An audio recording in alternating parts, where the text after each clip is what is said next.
आज हम नया टॉपिक बिगिन करेंगे। In your mathematics part, which is, I think it is last chapter for us in mathematics, that is set, relation and function. और ये topic आपके लिए नया नहीं है। अभी जो भी टॉपिक्स में कुछ मैंने ऐसे आगे पीछे रखे थे भाई, जो ऑलरेडी आप लोगों ने पढ़े हैं, इसका कोई उस तरह से अंडरस्टैंडिंग बराबर जरूरी है, लेकिन non chapter I mean two से किया हुआ है। 11th में पूरा पार्ट था, लेकिन कुछ एडिशनल मुद्दे या कुछ एक्स्ट्रा बात हमको उसमें जोड़नी है, वो हम जब जहाँ आएगा वो मैं बताऊंगा। Very first part, set.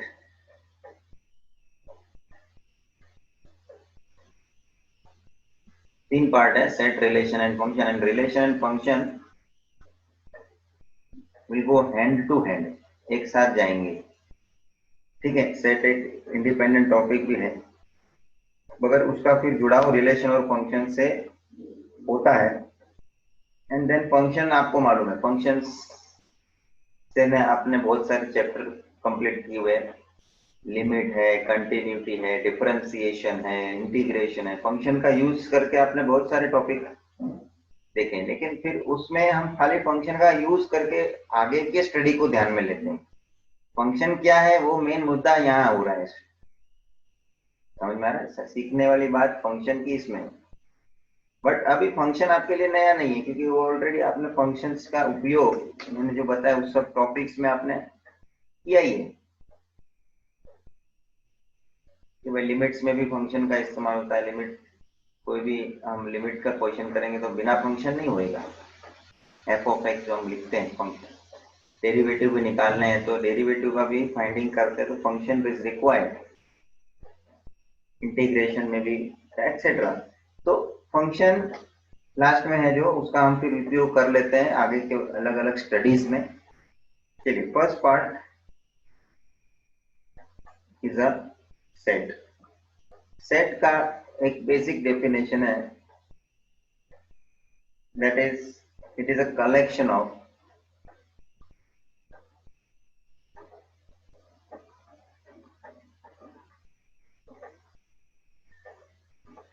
well defined objects, well defined objects। Set को लिखने के लिए हम कैपिटल लेटर्स के इस्तेमाल करते हैं। सेट को रिप्रेजेंट करने के लिए हम इस तरह से ब्रैकेट का इस्तेमाल करते हैं।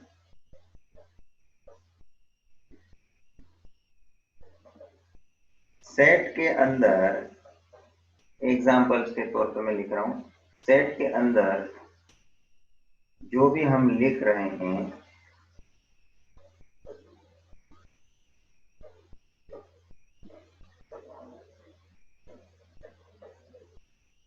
They are called as elements. Set के अंदर जो भी हम लिख रहे हैं उसको हम क्या बोलते हैं? एलिमेंट्स।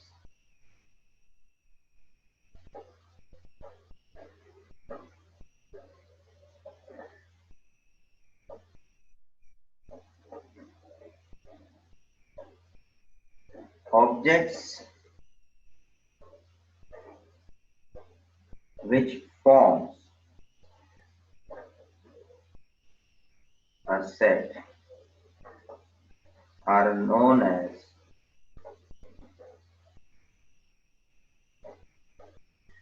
elements or members।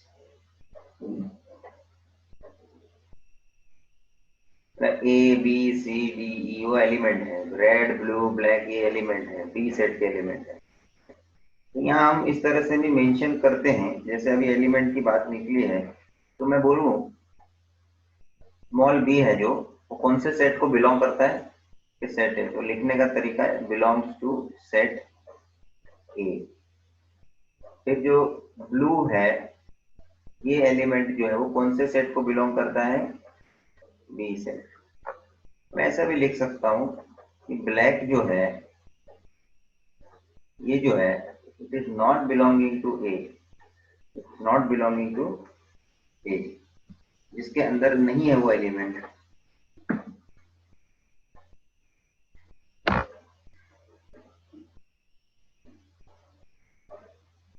तो इसको बोलते हैं belongs to, not belongs to.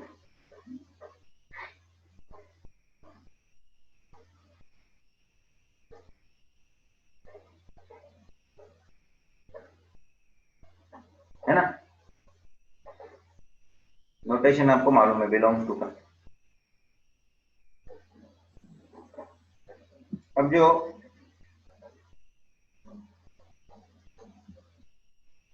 Next part है, how to represent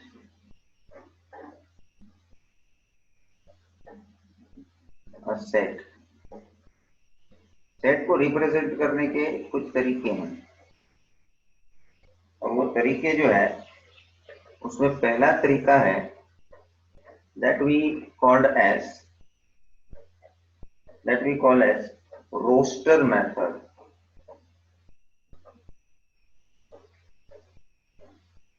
or one can also say as it is a listing method, or we may also say as tabular method.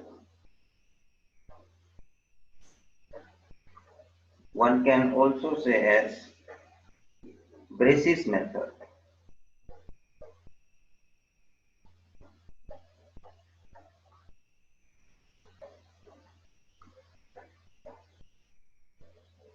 Roster method या roster form भी बोलते हैं, ज्यादातर करके हम roster method या listing, ये शब्द का उपयोग ज्यादा करते हैं। वो ब्रेसिस मालूम है? ब्रेसिस, वो जिनके दांत बाहर निकल जाते हैं ना, उन लोग वो ब्रेसिस पहनते हैं। वो ऐसे डॉक्टर का बोलना, उन लोग वो ब्रेसिस बोलते हैं। वो बचपन से उन लोग पहना के रखते हैं, ताकि क्या, वो उसको धीरे धीरे धीरे करके उसका वो जो शेप है वो अंदर चले जावे। वो ऐसा एक प्रकार से वो पहनने का आता है, उसके माप का बनाते हैं डॉक्टर लोग। वो ब्रैकेट जैसा हम बनाते हैं ना, अपन अपन कैसा ब्रैकेट यहाँ शो करते हैं, ब्रैकेट। तो एक प्रकार से ही ब्रैकेट, ये पहनने का वाला ब्रैकेट है, वो अपने दांत को पकड़ के रखता है, वो ब्रेसिस। ठीक है। शब्द इंग्लिश में बहुत सारी बातें ऐसे हैं कि भाई वर्ड एक ही रहता है, लेकिन उसका मीनिंग कॉन्टेक्स्ट के आधार पे लेते हैं। फाइन, ये अलग अलग शब्दों का प्रयोग है। इसके अंदर लिखने का जो तरीका है वो नॉर्मली जो मैंने ऊपर लिखा वही है। जैसे हम लिखते हैं 1 2 3 4 25 तक, ये मेथड से जो मैं मेंशन कर रहा हूँ सेट को,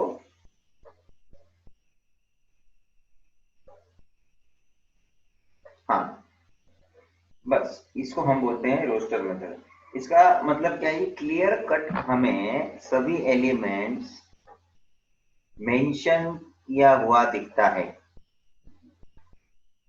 ये बहुत लेमन को समझने के लिए अच्छा अच्छा तरीका है कि भाई इसके अंदर जो सेट के अंदर जो भी आपको लिखना है वो लिख लेने का है, दैट्स इट। वो शांति से सामने वाले बंदे को समझ में आ जाता है पढ़ के। मतलब कुछ ऐसा हो ना, कुछ अटपटे तरीके से नहीं लिखते हैं। जो मेंशन है, जो चीज है मेंशनड है, एंड वो पूरा लिखा है हमने, दैट्स इट। कोई इनडायरेक्ट का तरीका नहीं है, सीधा सीधा जो है वो है।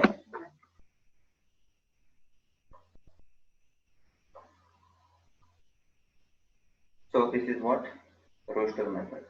Second method, we call it as rule method. क्या बोलते हैं? Rule method. हाँ, बिफोर दैट मैं यह बात कर देता हूँ, ये रोस्टर मेथड के लिए एक दो पॉइंट है। Each elements is written only once. Note करके मांगते तो लिखो, ईच एलिमेंट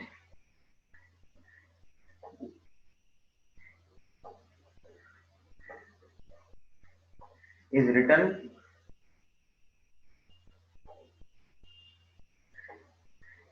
ओनली वंस।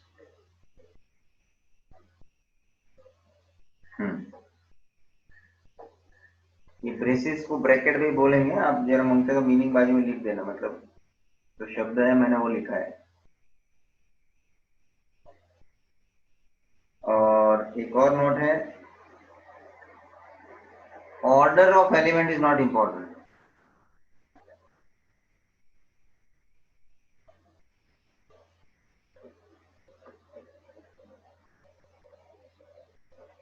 अभी वो 1 2 3 4 5 25 तक लिखा है, तो उसमें 25 पहले भी लिख दिया है, तो कोई दिक्कत वाली बात नहीं है।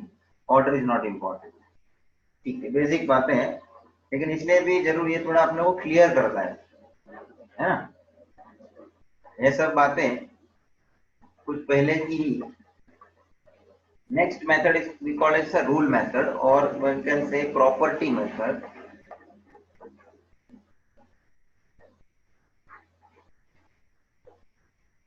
and maybe you can say set builder method.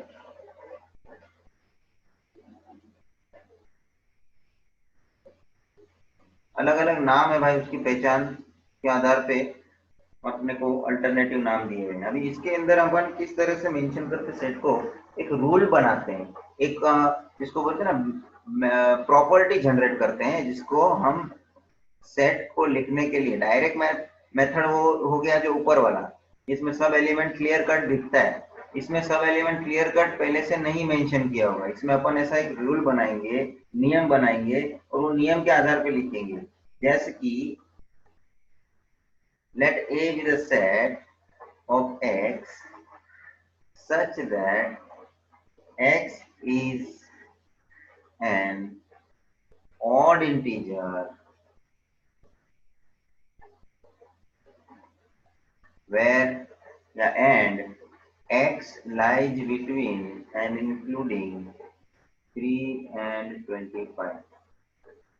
अब आप ये पढ़ो तो आपको यहाँ ये पढ़ के क्लियर कट आइडिया नहीं मिलता है, मगर जो आपको क्लियर कट आइडिया लेना है तो इसको प्रॉपरली आपको मेंशन करना पड़ता है समझ के कि भाई क्या बोलना चाहते हैं इन लोग। क्योंकि एक ऐसा सेट है जिसके अंदर x एलिमेंट है, वो x की पहचान क्या है, सच that x is an odd integer. पहली बात वो ऑड इंटीजर है, एक मुद्दा हो गया। अब ऑड इंटीजर तो कितने भी हो सकते हैं, कितने भी ले, मगर आगे वो और बोला है आपको कि आपका जो x होगा वो 3 और 25 के बीच है, बहुत इंक्लूसिव, मतलब आपको वही ऑड इंटीजर लेने हैं जो 3 और 25 के बीच में है। समझ में आ रहा है, इंक्लूसिव बोथ।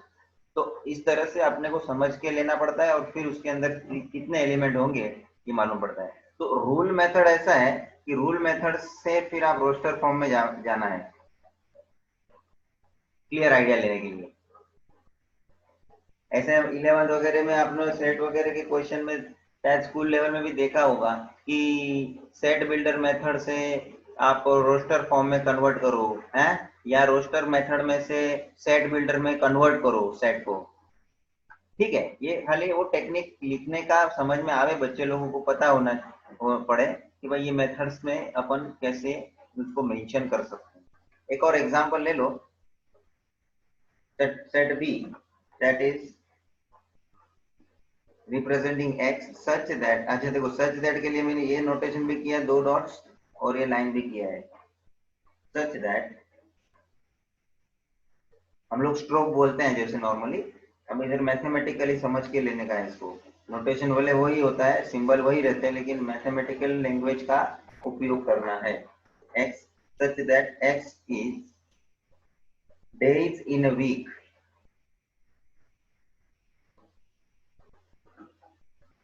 तो उसको कोई स्पेसिफाई करेगा तो डेज जो भी है अपने वीक के, मंडे ट्यूसडे के करके पूरा लिख देंगे, तो वो जो हो जाएगा वो रोस्टर मेथड हो जाएगा। फिलहाल जो लिखा है वो रूल मेथड में लिखा है। अच्छा एक और एग्जांपल दे दो, मैथमेटिकल एग्जांपल दे देता हूँ, इसको कैसे हम प्रेजेंट करते हैं।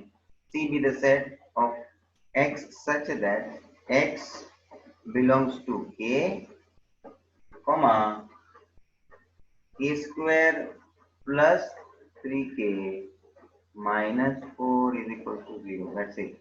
अभी तो क्या कर रहे हैं लोग, ठीक है। सी एक ऐसा सेट है जो x एलिमेंट का है। अब x की पहचान बोलो कि x बिलोंग्स टू k, अरे तो फिर k की पहचान बोलो तो फिर k square plus 3k minus 4 is equal to quadratic equation दे दिया भाई। इसको सॉल्व करने का, सॉल्व करके k का वैल्यू ढूंढने का, और k का वैल्यू मिले वही x का वैल्यू होगा, x बिलोंग्स टू k। फिर जाके वो सेट को हम बराबर से रोस्टर मेथड में प्रेजेंट कर पाएंगे। जब तक इसका अपन सॉल्यूशन नहीं निकाल के का वैल्यू नहीं फाइंड करते हैं तब तक यहाँ ये ऐसा ही रहेगा। But this is a method to represent as a rule method. ये क्यों यूज करते हैं आप बोलेंगे सर कि भाई जो रोस्टर मेथड ही बेटर है हमको समझने के लिए, तो why we use this all system to represent. कभी कभी ऐसा होता है, अभी तो ठीक है सामने आपको ऐसा दिखेगा कि रोस्टर मेथड ही बेटर है, मगर कभी कभी ऐसा होता है कि बहुत सारे एलिमेंट होते हैं, तो आप कितने सारे एलिमेंट को रिप्रेजेंट करने बैठोगे, तो वो उसके रूल को बना लेते हैं इस तरह से कि एक ही रूल ऐसा लिखो कि उसमें सब एलिमेंट आ जावे। तो क्या वो रूल लिखने में अपने को ज्यादा दिक्कत, उस तरह से ज्यादा लंबा चौड़ा लिखना नहीं पड़ेगा, शॉर्ट में लिख दिया खत्म हो गया। लेकिन उसका एक्चुअल एलिमेंट ढूंढने बैठे तो बहुत सारे होते हैं, तो बहुत सारे एलिमेंट लिखने के लिए टाइम नहीं है उतना। रोस्टर मेथड का डिसएडवांटेज हो गया तो उसके रूल मेथड में अपन कन्वर्ट कर लेते हैं। तो ठीक है, छोटी मोटी बातें हैं जो ये मेथड को लिखने के लिए उपयोग में लेते हैं। Next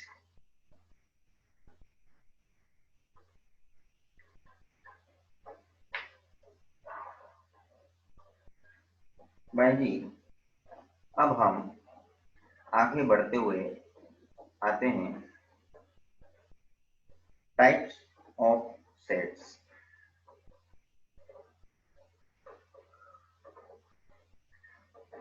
types of sets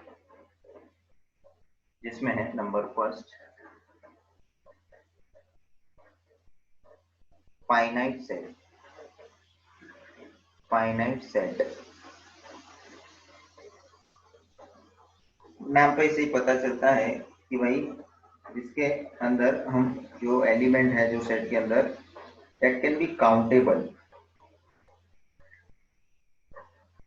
countably we can मतलब we can have counting of it finite, और उसका अपोजिट है इनफाइनाइट सेट। साथ में मंगता तो लिखना तो लिखता रहो, वो ज्यादा बड़ा आपके लिए ये नहीं है।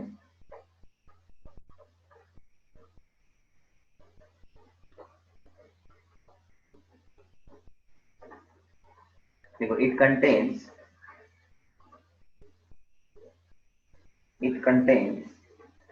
exactly and different elements ध्यान रखना लिखने का, मतलब कि जो डिफाइन करने का तरीका है। हम जनरली क्या बोल गए, मैंने जनरली क्या बोल दिया, the set where elements are countable, elements are countable. उसका मतलब यही होता है, it contains actually and different. Different word क्यों लिखा, क्योंकि आपको पता है ऊपर हमने लिखा भी है, सेट कभी भी लिखेंगे तो उसमें ईच, ये देखो ना ये पॉइंट था ना, each element is written only once, लिखा था ना ये पॉइंट। तो वो हिसाब से यहाँ पे बोलने का प्रयत्न किया डिफरेंट एलिमेंट्स। ये दोबारा कोई आएगा तो उसको लिखने की जरूरत, but we can count. Next, अब इसका एग्जाम्पल लिखना है तो कोई ऊपर मैंने लिखा है वो भी आप लिख सकते हैं।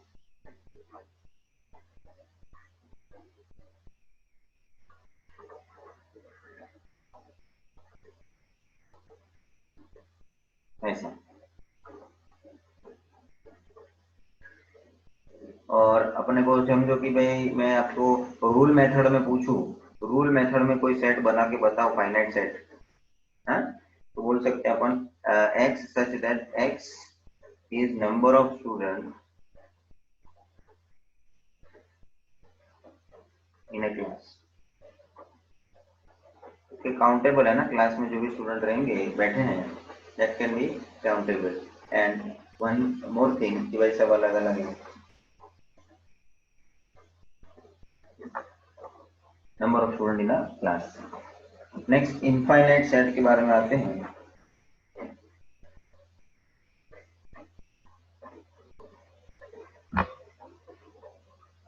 नेक्स्ट पेज पे आता हूं मैं।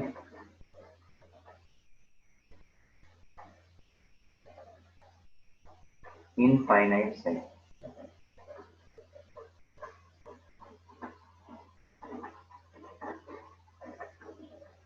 इनफाइनाइट सेट, इनफाइनाइट सेट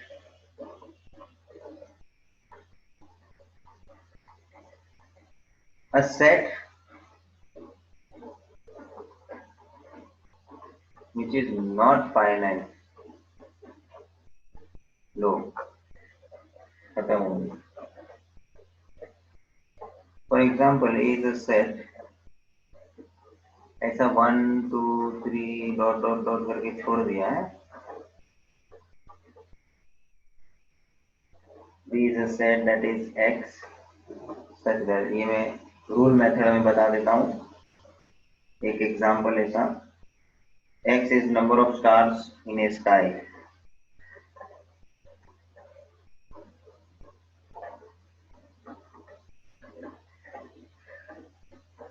ठीक है, तीसरे में हम आते हैं नल सेट। नल सेट का दूसरा नाम है एम्प्टी सेट।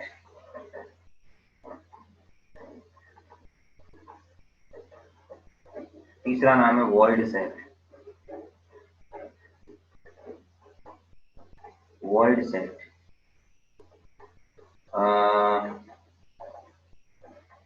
मतलब a set having no element is called null set। तो उसका एग्जांपल में कुछ नहीं करते हैं, हम ऐसा खाली सेट छोड़ देते हैं और हम लोग ऐसा नोटेशन यूज करते हैं जो नल सेट के लिए है।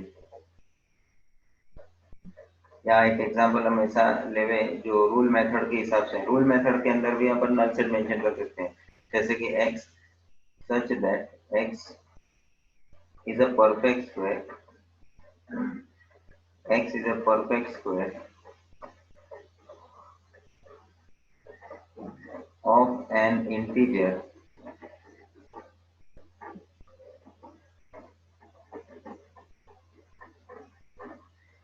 between 5 and 8। अब आप बोलेंगे 5 और 8 के बीच में ऐसा कोई इंटीजर बताओ जो परफेक्ट स्क्वायर हो। एक भी नहीं है। हो सकता है क्या कोई 5 और 8 के बीच नंबर ऐसा कोई वो परफेक्ट स्क्वायर नहीं। तो रूल मेथड से भी अपन जैसे कि हम बोल सकते हैं, अच्छा एक ऐसा सेट एग्जांपल जरा ज्यादा समझने में अपने को मजा आएगा। बाकी तो डेफिनेशन के हिसाब से अपने को मालूम है नल सेट का मतलब क्या होता है। such that x is a negative integer, is a negative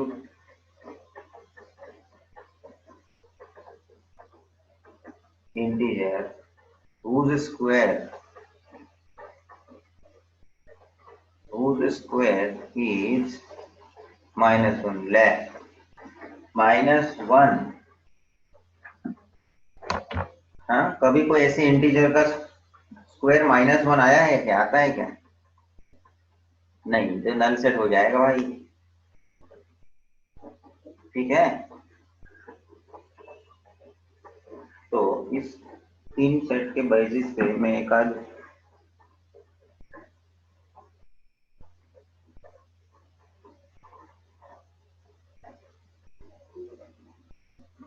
ठीक है नोट करके लिख दो। मुद्दा तुमको भी समझ में आता है, लेकिन लिखने में अपने पास क्या उतनी इंफॉर्मेशन बढ़ती है। A set which contains at least one element, a set which contains at least one element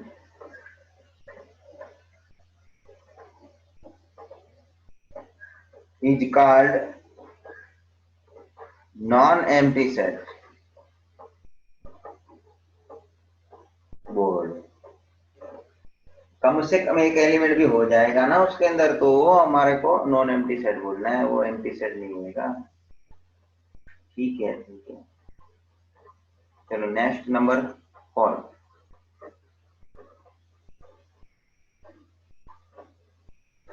equal set. equal sets, two sets are said to be equal if their elements are same. If two sets having same elements,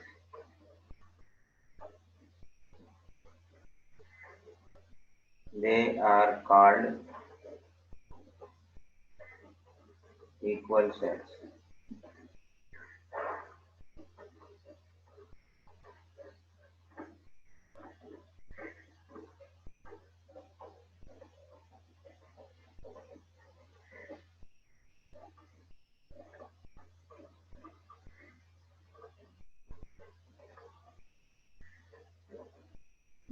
ठीक है।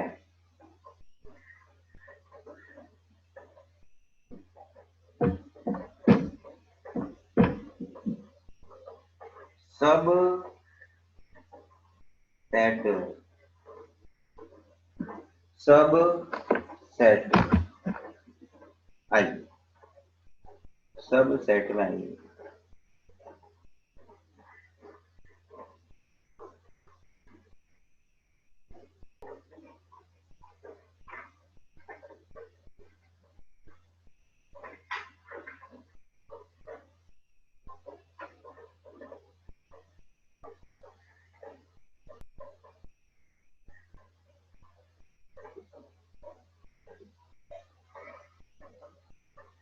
देखो, if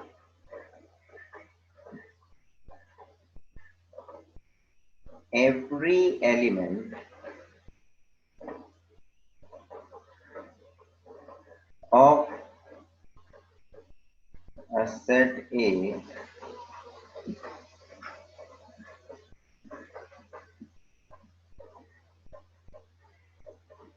is also an element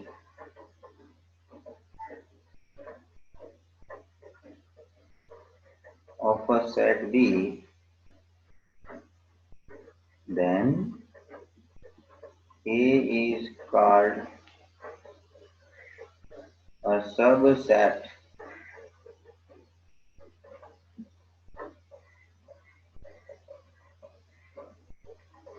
of B, or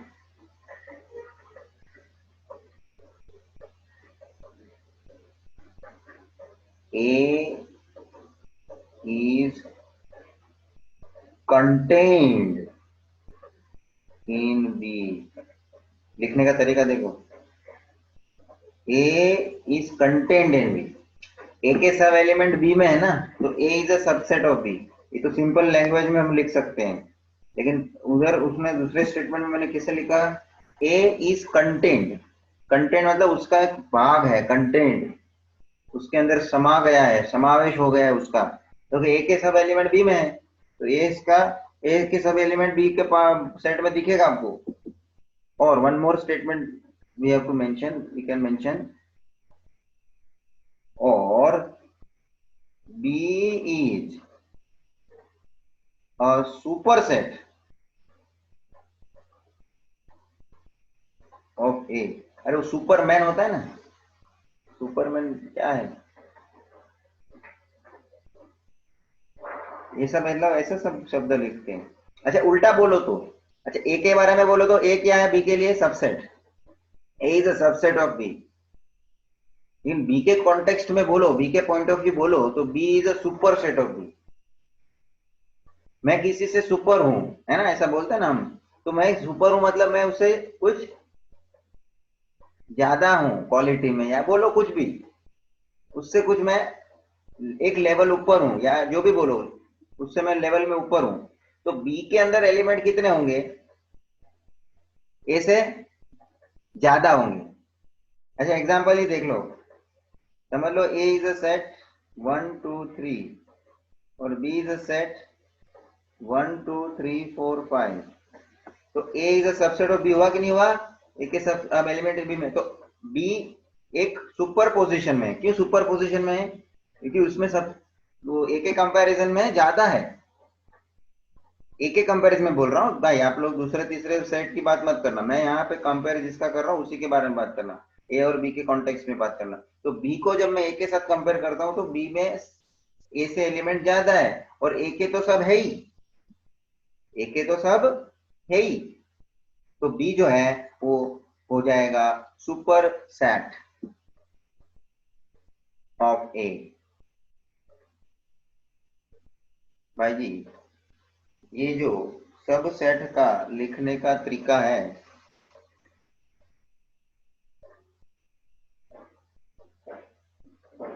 A is a subset of B, ये जो लिखने का तरीका है इसको हम लिखते हैं A is subset of B। देखा होगा ना अपने सब सेट का notation, symbol.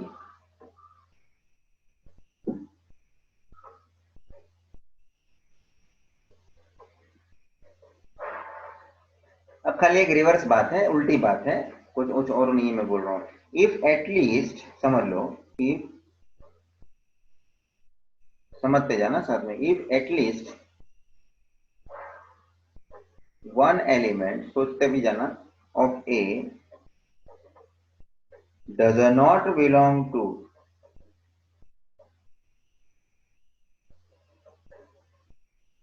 B, then A is not a subset of B।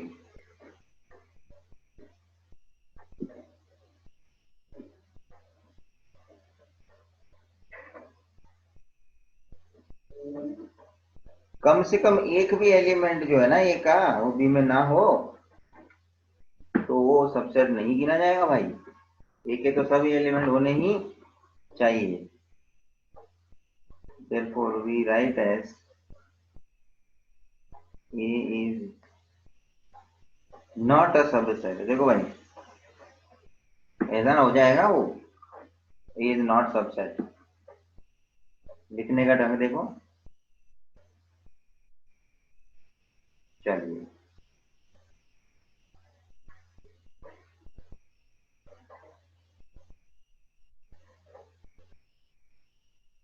हम्म, ये ए कंटेंट बी का जो लैंग्वेज में हमने लिखा था ना, उसको हम ऐसे भी लिख सकते हैं, A is included in B. लिखो जरा, है ना, लिख सकते हैं कि नहीं, A is content in B, वैसे ही A is included in B. Example चाहे तो लिख लें, example number first, A is 4 5 6, B is, अच्छा ऊपर मैंने उसका लिखा ही है, मैं दूसरा इसका लिखता हूँ, सबसेट का तो मैंने लिखा है, नॉट सबसेट का लिखता हूँ।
ठीक है,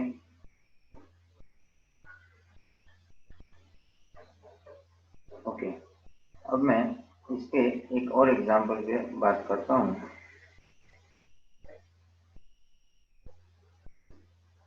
राइट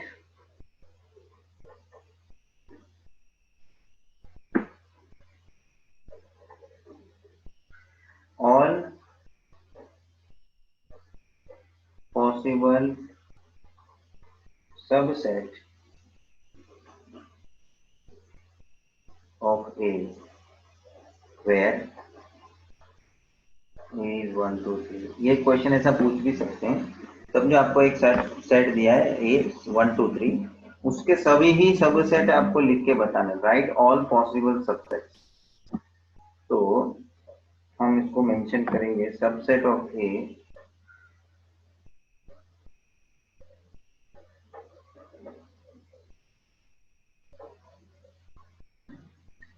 तो के subset of a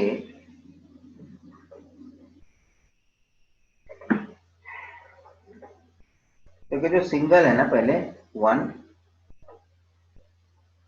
single 2 single 3, फिर 1 2 दो दो की जोड़ी में ले लो 1 3 2 3, और फिर तीनों को लेगा मैं 1 2 3। और एक खास सूचना, नल सेट भी उसका एक सबसेट का हिस्सा बनेगा। कितने हो गए देखो तो, 8 हो गए ना सबसेट, 1 2 3 गिनो, 8 हो गए। अभी यहां मैं आपको एक नोट लिखवा देता हूं इसके बारे में।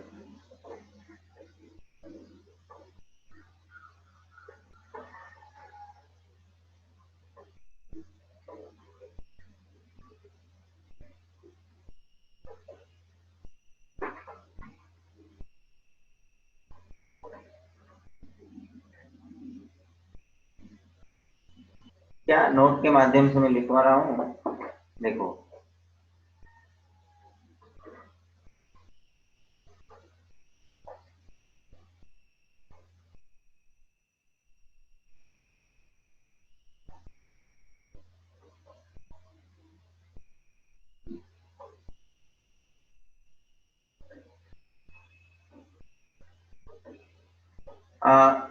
सबसेट में 8 ही क्यों आए, तो to no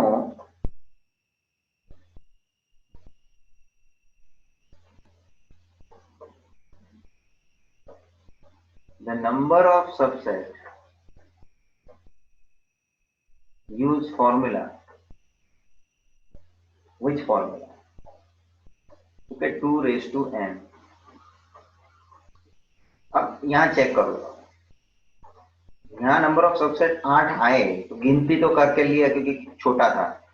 number of element कितने हैं ए सेट में, ये 3 है, तो यहाँ n इज इक्वल टू 3 है। चलो 2 के पावर में 3 रखो, आ गया ना 8। आप ऐसा कोई उदाहरण लेके देखो जिसमें 4 एलिमेंट हो, है ना, और उसके नंबर ऑफ सबसेट पहले ऐसे फाइंड आउट करके निकालो और फिर काउंट करके ले लो, और उसके बाद वो फॉर्मूला से चेक करो कितने होने चाहिए। समझो आप 4 एलिमेंट वाला कोई सेट लेते हो, 1 2 3 4, ए सेट ऐसा करके ले लो, तो 2 raised to 4 का हिसाब बैठाओ, 16 सबसेट्स आने चाहिए। आर यू गेटिंग, 16 सबसेट्स आने चाहिए। दैट वे ये फॉर्मूला से आप फाइंड आउट कर सकते हैं।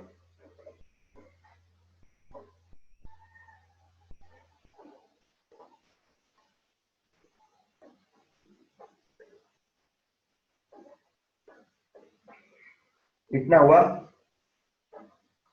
चलिए नेक्स्ट पे मैं आगे बढ़ू। नंबर, ये चल रहा था हमारा सबसेट 5वां। अरे अब आइए आप 6 हेडिंग मारिए, proper subset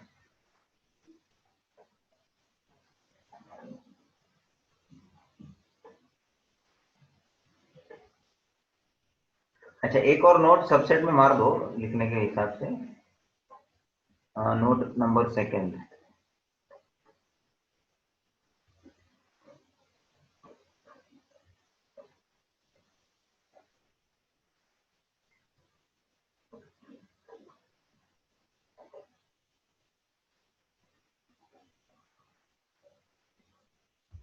take down. Every set is a subset of itself.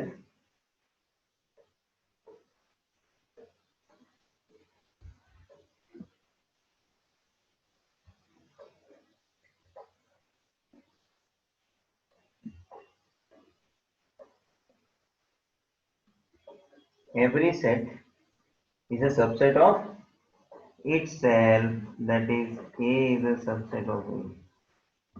खुद से खुद का सबसेट बनना ही है, खुद के लिए खुद के पॉइंट ऑफ व्यू सबसेट हो, रिलेशन बनना ही है।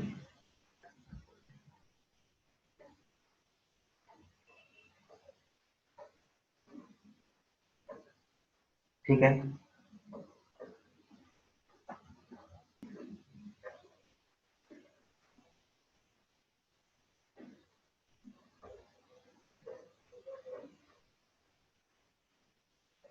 चलिए नेक्स्ट में आया था सिक्स्थ पे, that is proper subset.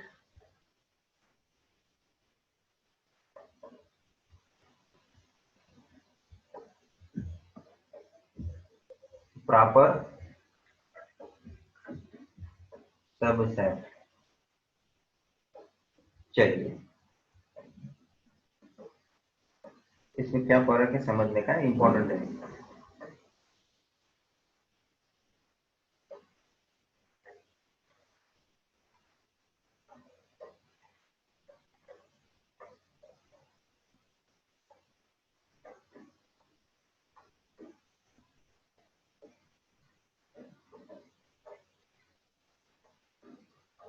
Set A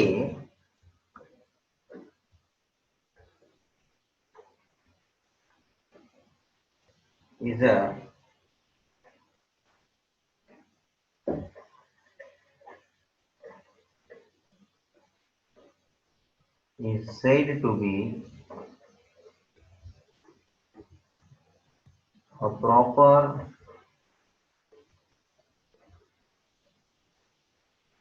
subset of a set B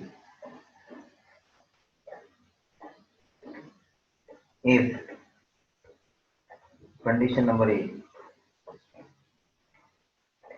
every element of set A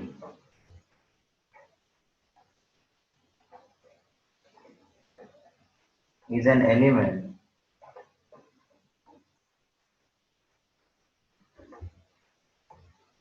of set B, and condition B,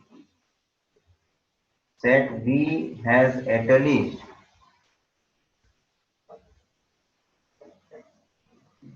one element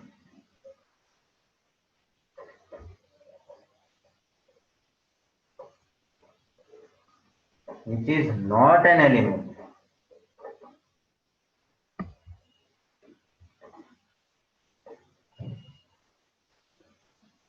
of set A।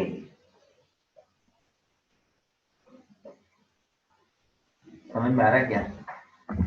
एक तो पहला मुद्दा तो बहुत समझ में आया कि प्रॉपर सबसेट होने के लिए वो सबसेट तो होना ही है।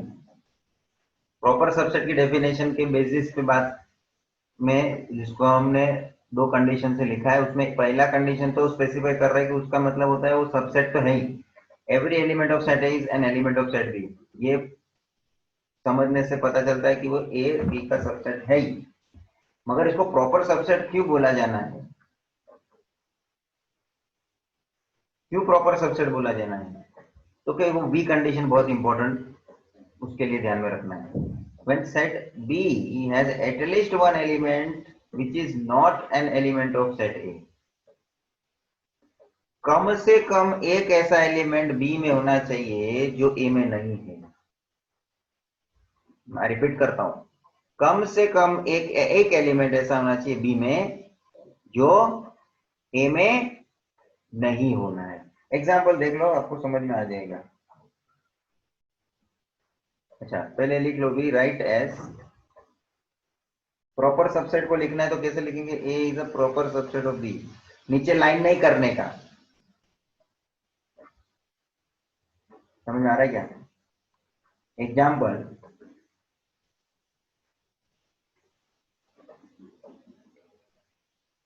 ए 1 2 3 और बी है 1 2 3 4। तो हुआ ना, ये 4 जो है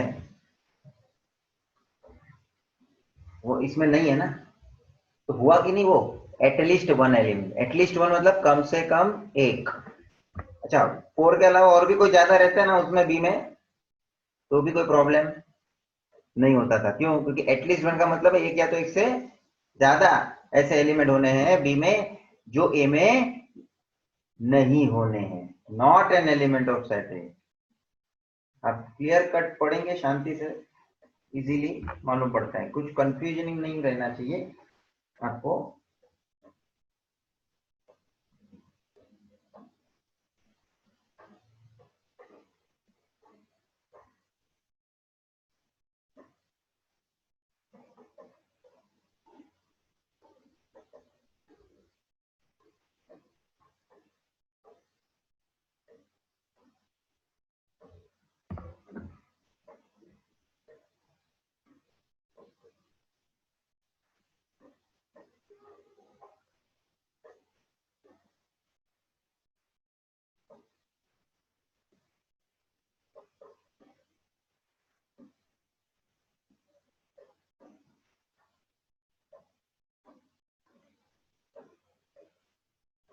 यहाँ पे हम कुछ नोट लिखेंगे,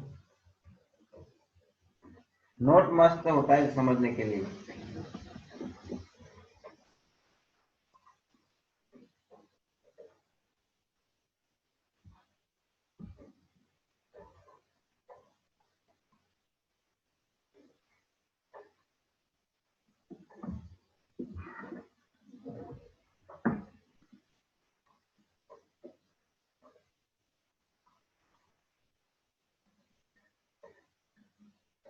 देखो, द एम्प्टी सेट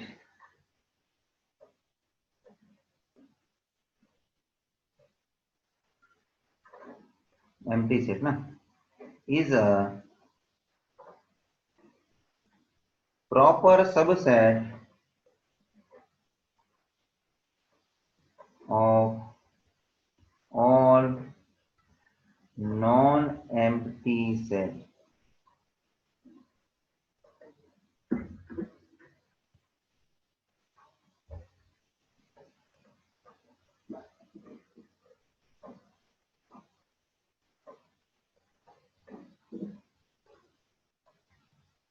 एक बात ध्यान रखना, इधर सिंस करके मैं पहले ही लिख देता हूं।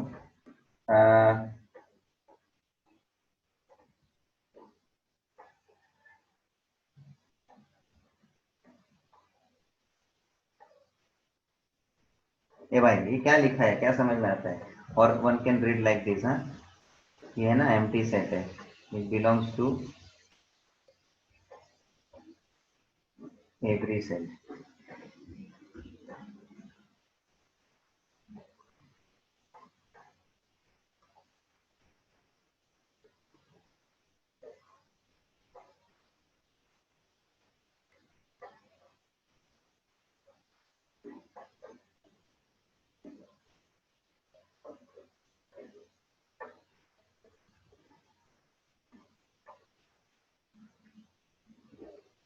कंटिन्यू करके लिखो, इन केस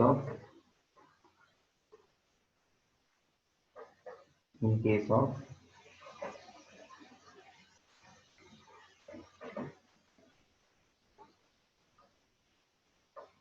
अभी देखो सब मैंने ये पॉइंट जो लिखा है सिंस करके, नल सेट जो है ना वो सभी सेट का एक पार्ट है, बिलोंग्स टू है। इन केस ऑफ सबसेट की जब बात करता हूं तो आगे देखो हमने सबसेट जो लिखा, इधर देखो, सबसेट के अंदर हमने ये नल सेट भी लिखा कि नहीं लिखा? मेरा स्टोरी वापस वहां से आगे बढ़ाता हूँ। When we wrote subset of A, any set, A तो एक सेट एग्जाम्पल के तौर पे लिया ना, any set if you take, then their subset में आपका null set include होना ही है। If you take any set, then in the collection of subset, subset के collection में null set दिखना ही है। तो आगे बढ़ता हूँ, इधर मेन पॉइंट पे आता हूँ फिर।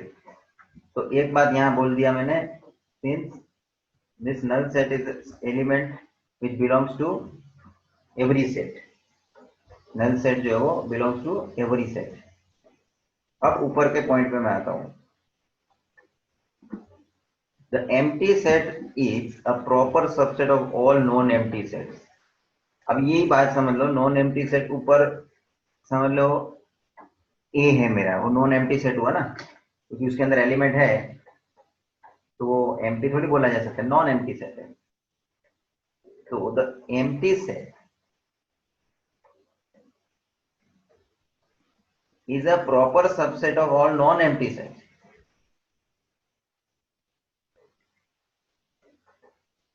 तो कि एक ही ऐसा एलिमेंट है जो एक्स्ट्रा बनता है, जो नल सेट का है ए के अंदर।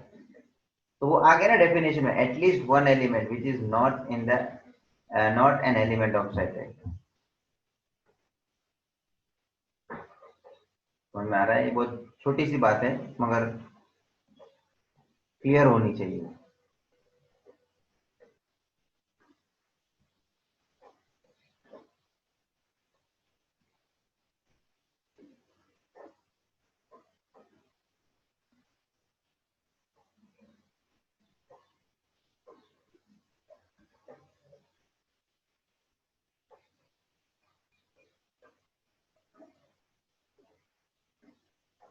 और एक जनरल बात है, मतलब इसमें जुड़ी हुई है नोट के तौर पे ही, इसको नंबर 1 दे दो, इसको नंबर 2 दे दो।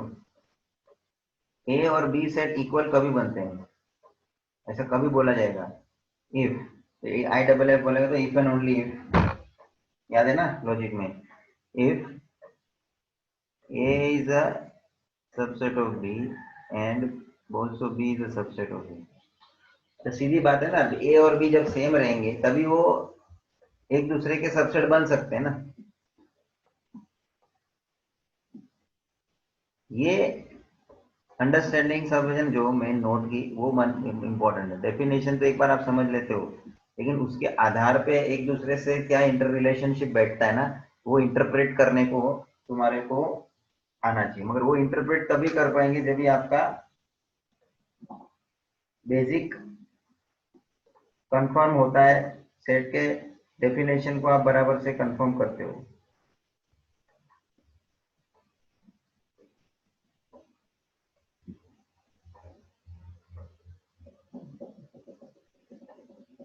आगे बढ़ू मैं। नेक्स्ट इज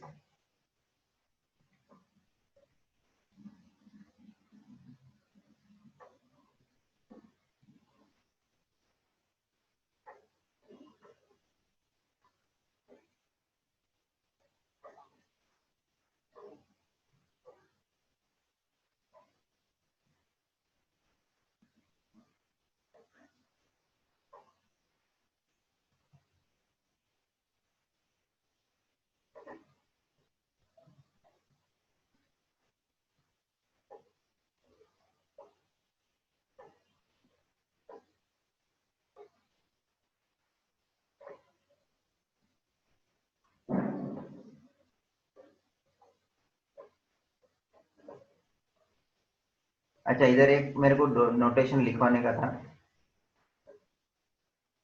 ये भाई, ये आइए पांचवें पे सबसेट आया ना,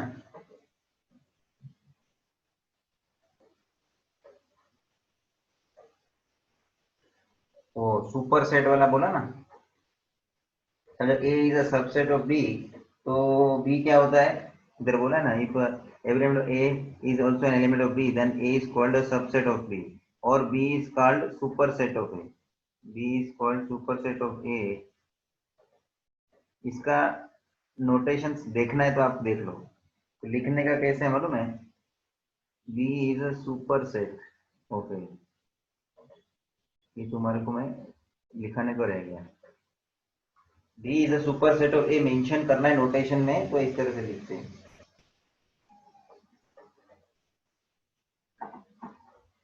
ऐसा।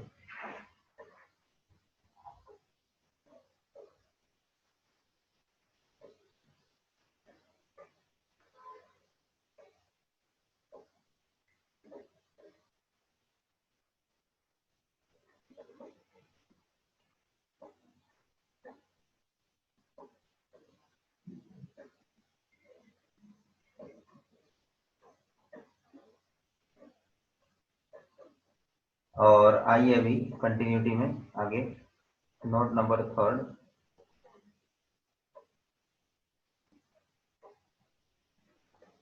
Number of proper subset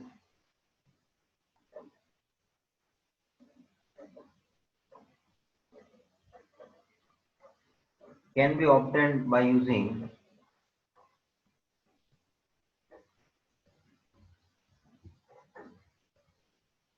formula 2n minus one. Minus one नीचे है, पावर में नहीं है। 2n minus one. एग्जाम्पल ले लो इसका, आपको मालूम पड़ जाएगा। समझो A is a set A B सी।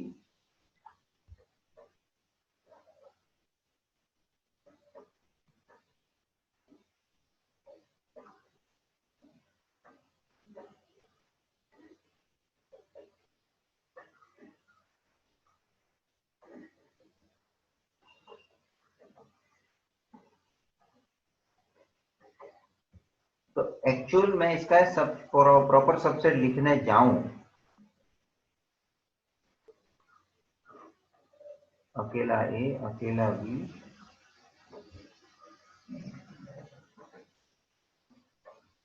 हाँ अकेला सी,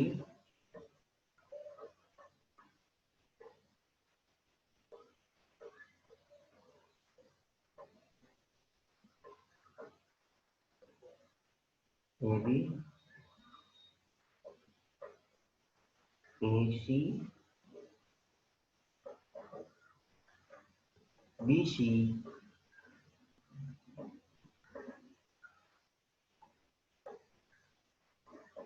ये गिन तो कितना हो गया?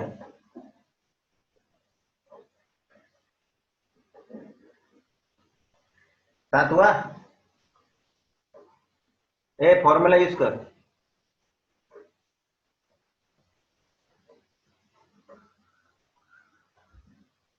2:3 माइनस वन, 8 माइनस वन, ये आया के साथ।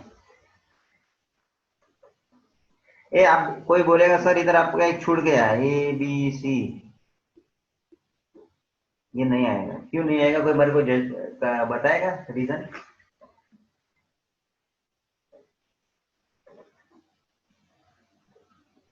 डेफिनेशन क्या? क्योंकि सेकंड कंडीशन में लिखा था कि हाँ, set B has at least one element which is not an element of वाह, A. Perfect.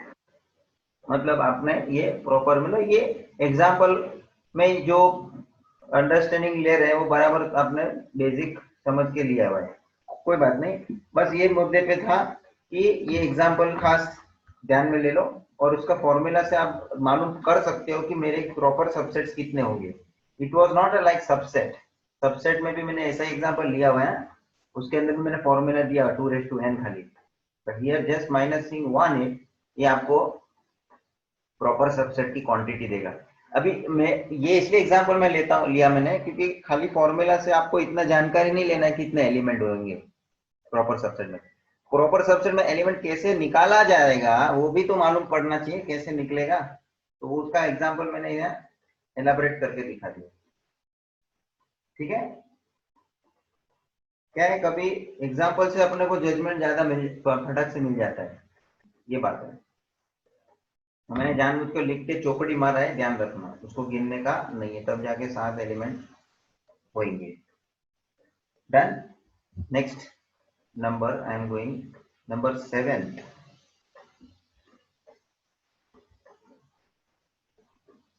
Power set. Of power set.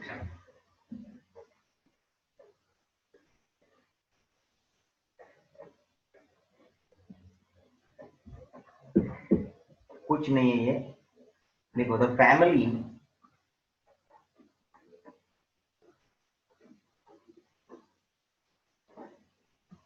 of all subsets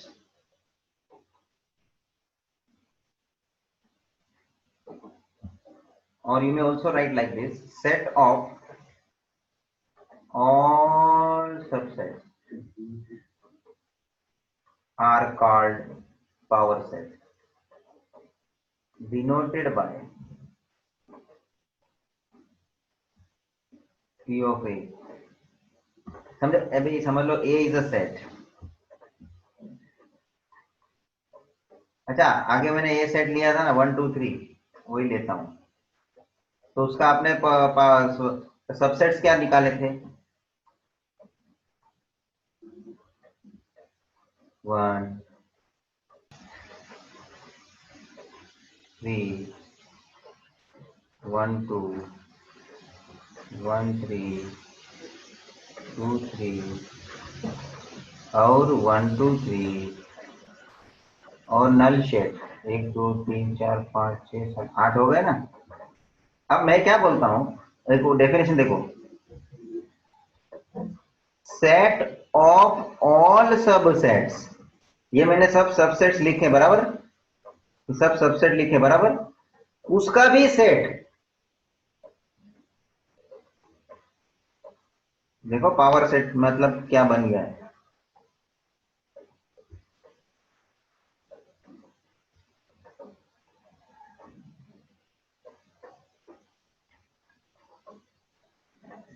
okay 1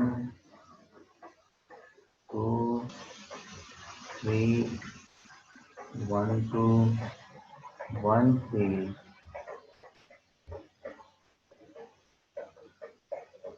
2 3 1 2 3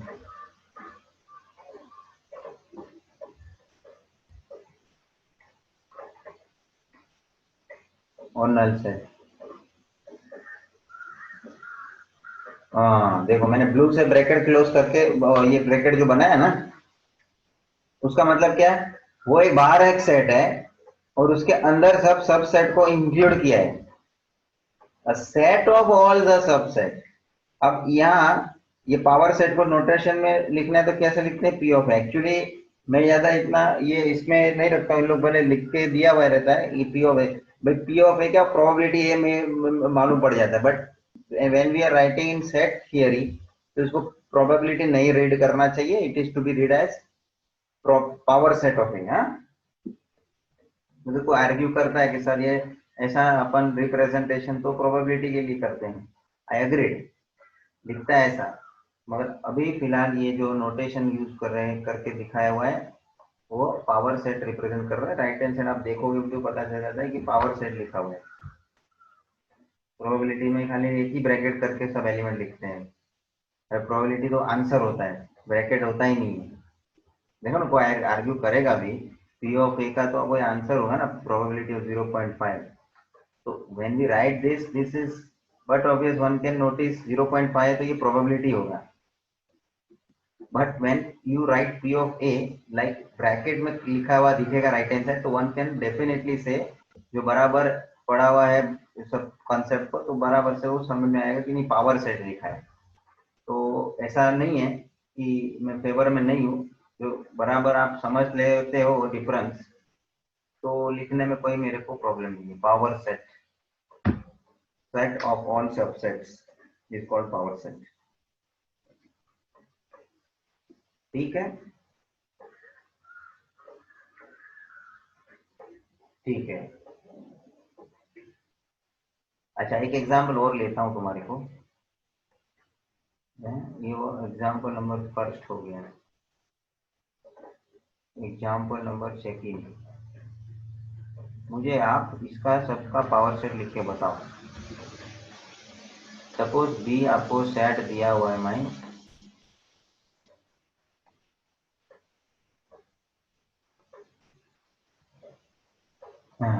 single ए। तो कुछ ऐसे अपन को ये 3 एलिमेंट दिया था ना इधर, पहले इसका सब सबसेट्स लिखो, लेकिन मैं डायरेक्टली पावर सेट लिखूंगा बी का। कैसे? क्योंकि एक बड़ा सेट बना लूंगा, उसके अंदर उसके सबसेट लिखूंगा, तो पहले ए का सबसेट खुद ए अकेला आएगा और एक नल सेट आएगा। क्या बोलते हैं? खत्म। समझा क्या? अच्छा, और एक एग्जांपल ले लें। ये समझे, तेरे को सी सेट दिया है, नल सेट। नल सेट के सबसे पावर सेट्स क्या हो जाएंगे? क्योंकि जो है पावर सेट में तो जो है सबसेट के सेट, सबसेट का भी एक सेट बनाने का, ये लो एक मैंने सेट चालू कर दिया, उसके अंदर सबसेट, नल सेट खुद है, तो खुद नल सेट का सबसेट क्या बनेगा? खुद नल सेट। कंफ्यूज हो गए? नहीं, कंफ्यूज नहीं होने का, ये खाली नल सेट में ऐसा होता है, उसके अंदर का एलिमेंट नहीं है ना, इसलिए अपने को थोड़ा वो खाली, तुमको वो थाली दे देवे सनी का और बोले खाना खाओ, हैं? तो कैसा अजीब लगता है, ऐसा लगता है मेरे को ये लिखने में। खाली ऐसा थाली दे देगा और बोले खाना खाओ, है? Null set. तो कभी थाली पिरसेंगे ना, परोसेंगे ना, वो हम लोग शादी में भी जाते हैं, लाइन बुफे में रहता है ना, बुफे, तो उसमें लाइन में खड़ा रहना पड़ता है, ऐसा नल सेट है। तो खाली थाली देखेगा ना तो याद करना भाई नल सेट को। हम्म, चलिए। अब आता हूं मैं मेन इंपॉर्टेंट सेट पे, आगे बढ़ता हूँ। नंबर है 8, 8। अरे, universal set.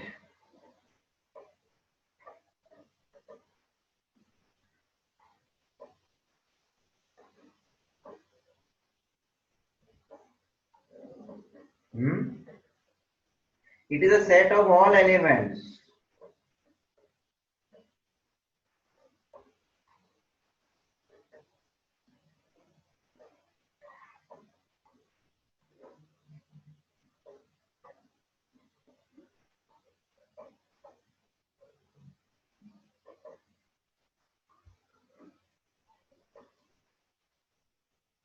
Taken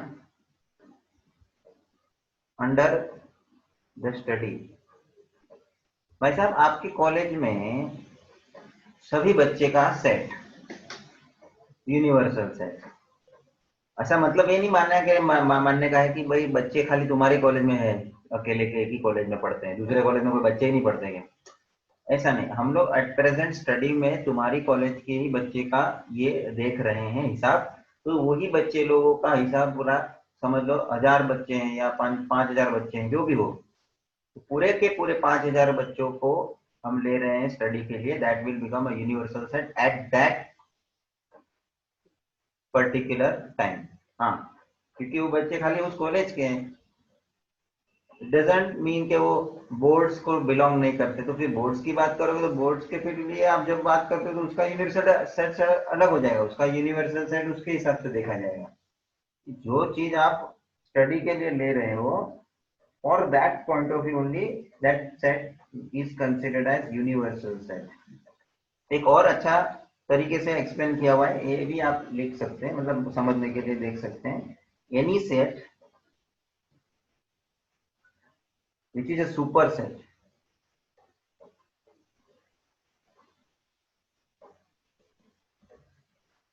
of all the set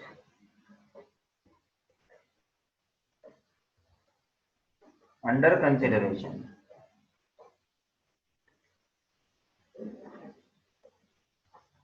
is known as the universal set। बराबर। सुपर सेट का मैंने आगे मतलब समझाया, जो उससे ज्यादा होना। A is a subset of B था, तो B was a super set of A था, राइट है? क्योंकि ए में 3 एलिमेंट है, वही 3 बी में भी है, लेकिन बी में उससे कुछ ज्यादा भी है, तो बी सुपर हो गया ना, उससे सुपरलेटिव,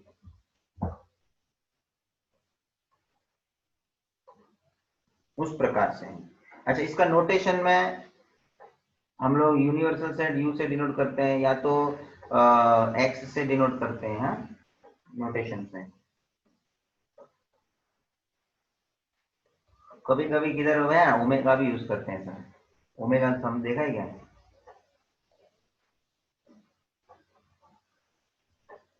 अरे हाँ, ज्यादातर करके हम यूनिवर्सल सेट ये या तो एक्स नोटेशन यूज करते हैं।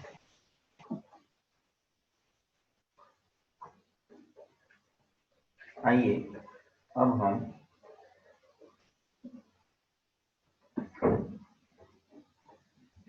वेन डायग्राम,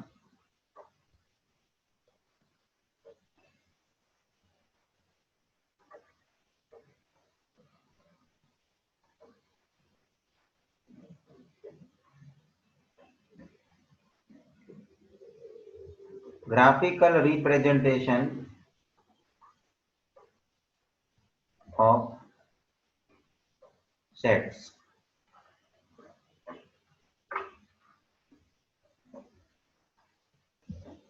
तो वेन डायग्राम मतलब क्या? Graphical representation.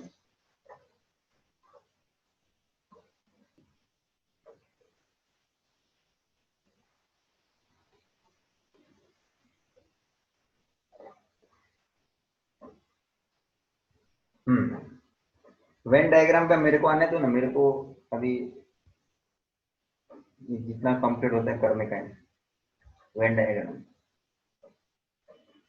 ये आपको मालूम है, खाली मैं चित्र कर बताता हूँ जाके तुम्हारे को, ये अच्छा बनाता हूँ, रुको मैं अच्छे से बनाता हूँ। मेरे पास है ना, ये है साधन।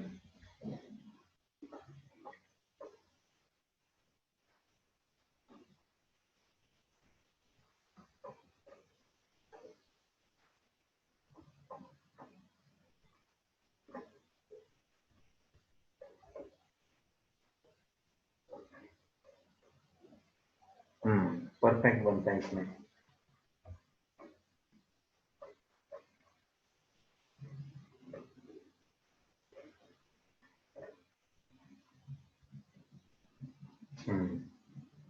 इसको क्या बोलेंगे? A union B. ये ए सेट है, ये बी सेट है,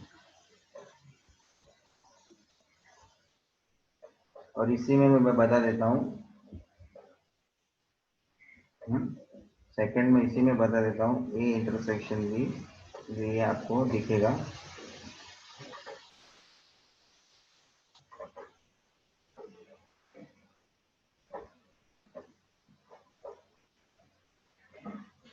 ओके,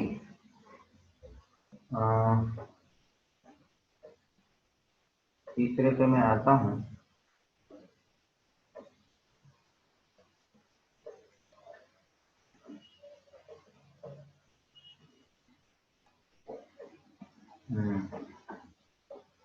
इस पे मैं आता हूँ।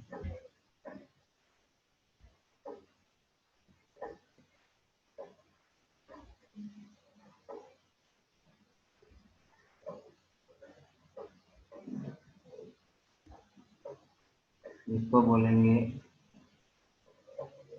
ओनली ए। ओनली ए कैसे लिखने का ये सब मालूम है आपको, हाँ? ज्यादा स्पेसिफाई मैं करता हूँ चाहिए तो अपन ये जो है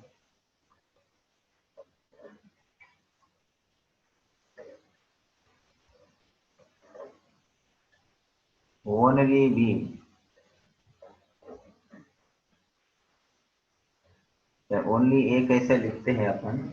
क्योंकि A minus A, A intersection B, ये प्रोबेबिलिटी कंसेप्ट नहीं है, अच्छा। अरे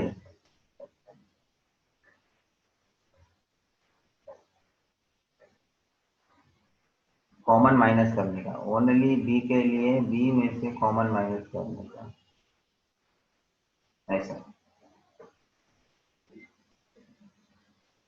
तो कॉम्प्लीमेंट्री सिस्टम से भी आप लिखते हो ना, वो अंडरस्टैंडिंग भी आपका रहेगा तो it is not wrong, that way also you can write.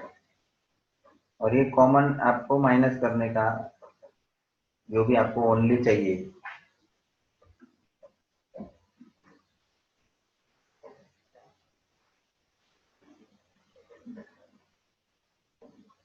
एक अपन को ये भी बनाने का है कॉम्प्लीमेंट्री तो इजी है।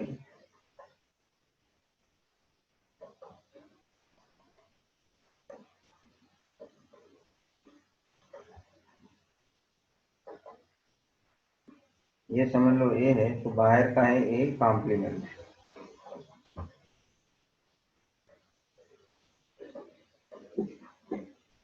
और इसमें आपको मालूम है ए कॉम्प्लीमेंट को आप ए के साथ ऐड करोगे तो यूनिवर्सल सेट आएगा। एक कॉम्प्लीमेंट ढूंढना है तो यूनिवर्सल सेट में से माइनस करो। Now you can do what ever you want.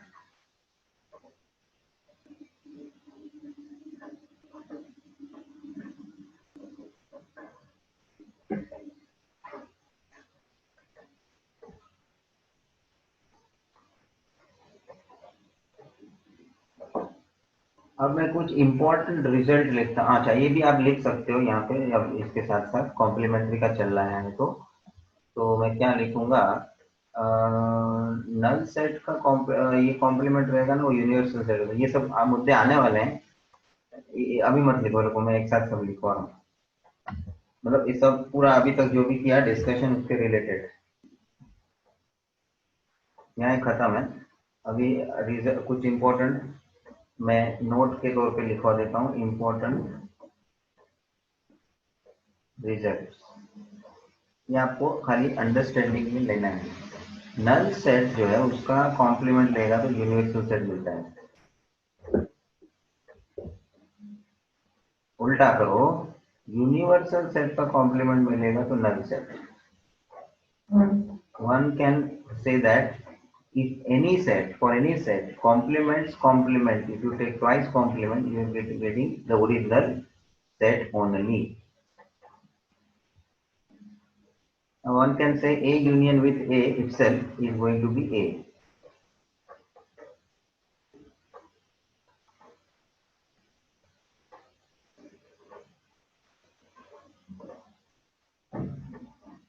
Then you can write like this also, A union B, that is equal to B union A. B union A.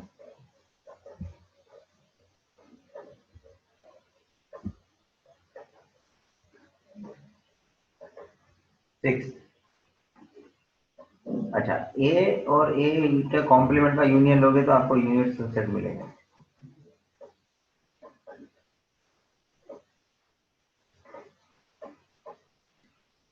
Null set के साथ ए को आप union में लेते हो तो ए मिलेगा।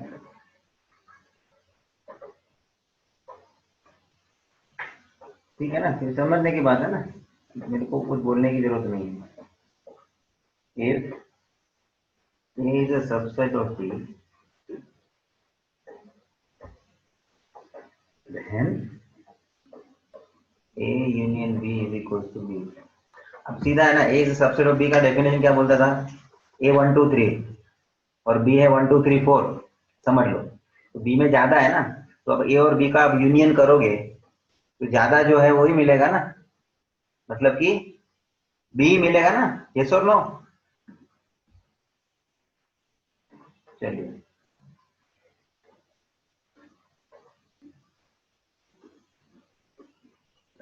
here also addition theorem will exist in terms of numbers of element. N of set A union B is equals to N of A plus N of B minus N of A intersection B. ये भी यहाँ लागू होता है। Again A intersection with itself A is going to be A. We can write A intersection B as B intersection A.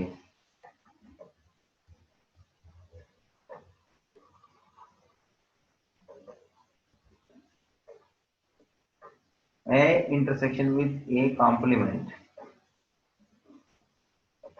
तो null set, क्योंकि A complement और ए दो अलग सेट है। ऊपर देखो, ए में जो रहेगा वो ए कॉम्प्लीमेंट बाहर में नहीं रहेगा, और ये बाहर ए कॉम्प्लीमेंट में जो रहेगा वो ए में नहीं रहेगा, तो कुछ कॉमन हुआ क्या? तो null set. Then null set taken complement taken intersection with A, तो क्या आ जाएगा? उसमें भी वही है कि भाई नल सेट है, उसमें कुछ नहीं है, और A जो है उसमें 1 2 3 है, तो कुछ कॉमन है क्या? नहीं।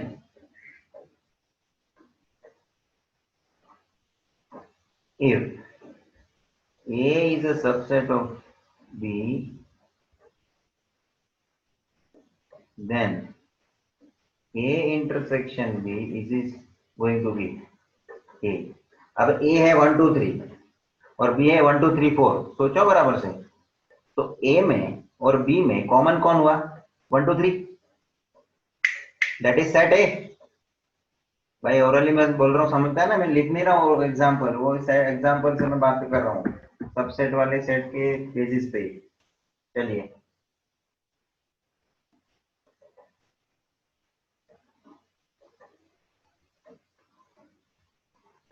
If A intersection bracket B intersection C, then we can write as A intersection B whole intersection C।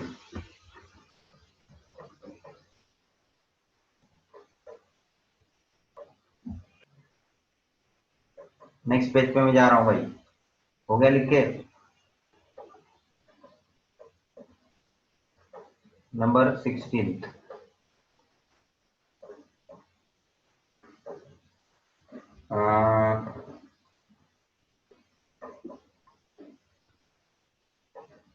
A intersection B union C is equivalent with A intersection B union A intersection C। भाई साहब, ये ऐसे सब कुछ question है ना, कभी आपने स्कूल लेवल में किया रहता है कि ए सेट दिया है, बी सेट दिया है, सी सेट दिया है, हाँ, और आपको ये चेक करना है इक्विवेलेंट है क्या, मतलब लेफ्ट हैंड साइड का ये पूरा सेट ढूंढने का, राइट हैंड साइड का पूरा सेट ढूंढने का, और फाइनली दोनों सेम आएगा वो प्रूव करके बताने का। ये चीज आपने किया हुआ है, आपको सेट क्वेश्चन में दिया रहता है।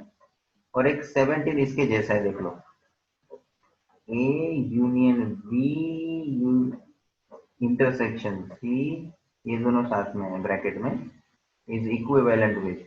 अभी देखो मैं आपको बताता हूँ कैसे एक्सपांड करने का। ए अंदर ले लेंगे ना, तो ए यूनियन बी का हिसाब बैठेगा एक साथ, और इंटरसेक्शन फिर ए अंदर लेंगे ना तो सी के साथ बैठेगा हिसाब, ए यूनियन सी। समझता है कैसे किया मैंने? अच्छा, ये दोनों आपने जो लिखा इसको बोलते हैं प्रिंसिपल ऑफ ड्युअलिटी।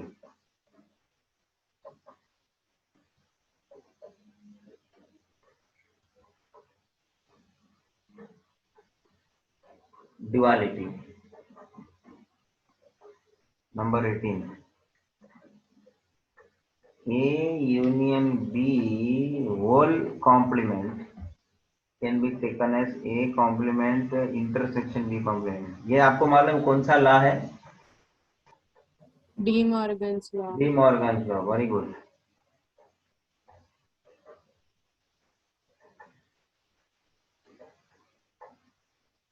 तो इसके बाजू में ब्रैकेट मार के लिखो डी मॉर्गन लॉ।